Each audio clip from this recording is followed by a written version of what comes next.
Thank you. Well, you've heard the story from Jason, and you're about to hear something very similar from me. You know, he's given you the story from the east, and I'm going to give you the west side story. Just to set the context for this, the Northern Powerhouse region collectively is something like 90 million tonnes of CO2 per year, according to the base statistics. Of that, 39 million tonnes a year come from the northwest. And that's more than Scotland, more than Northern Ireland, more than Wales. In fact, it's only second to the southeast of England. So it's a very carbon-intensive region.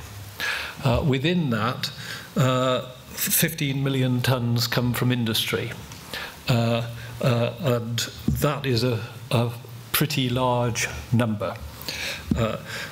If you then drill into that a little bit more, then you discover that the 60 largest industrial companies emit something like 6 million tonnes a year of CO2. Now, those are the companies that drive value, they drive growth of the area, and they are the ones that have to be nurtured over the next few years. Having said that, the increases in carbon prices that we've already seen and that we're going to see through the 2020s is a really big hit.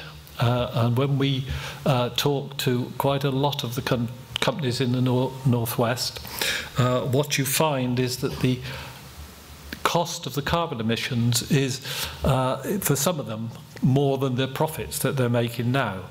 So the viability of an awful lot of industry in the northwest and across the whole Northern Powerhouse region is actually threatened during the 2020s.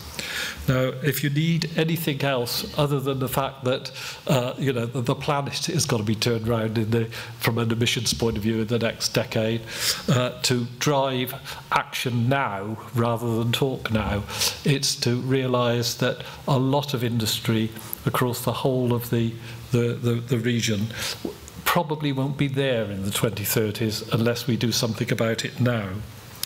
So we have focused very much in developing a cluster project in the northwest on prioritising industry and prioritising dealing with that problem urgently now. So what we have is a project called HyNet, which some of you will have heard about, which you wouldn't believe stands for Hydrogen Network.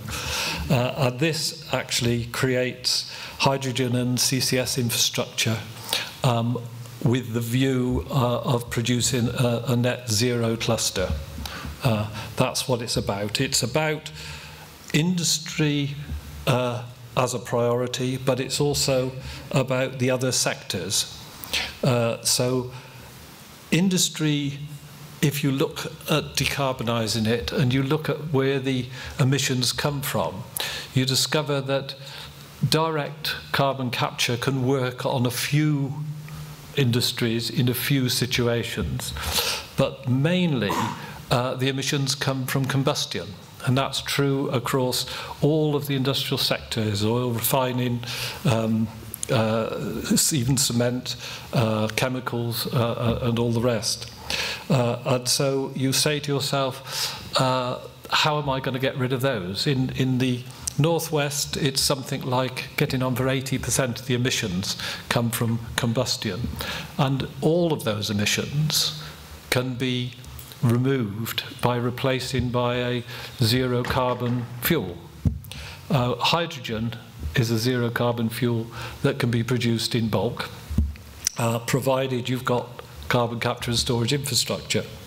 And we have been working now for several years with quite a lot of the northwest industries, looking to, on a step-by-step basis, looking at or whether all that equipment can be decarbonised using hydrogen? And the answer is it can.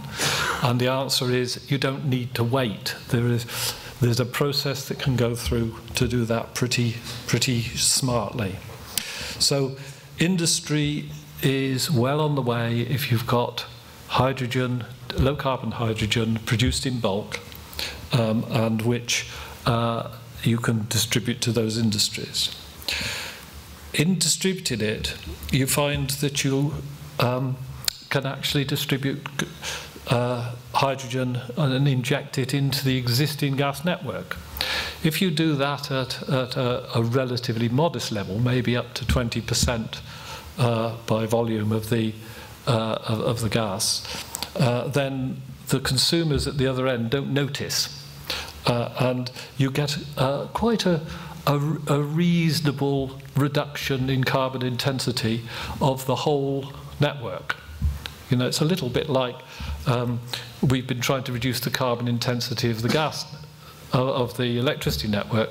We can start to reduce the carbon intensity of the gas network, and we can do that relatively quickly, relatively easily, and at relatively low cost.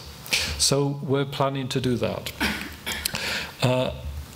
Having created hydrogen transport distribution network, and we're working with Cadent to run the gas network in the northwest region, then that gives the opportunity for hydrogen filling stations at a really very low cost compared to doing it the way that it's done now.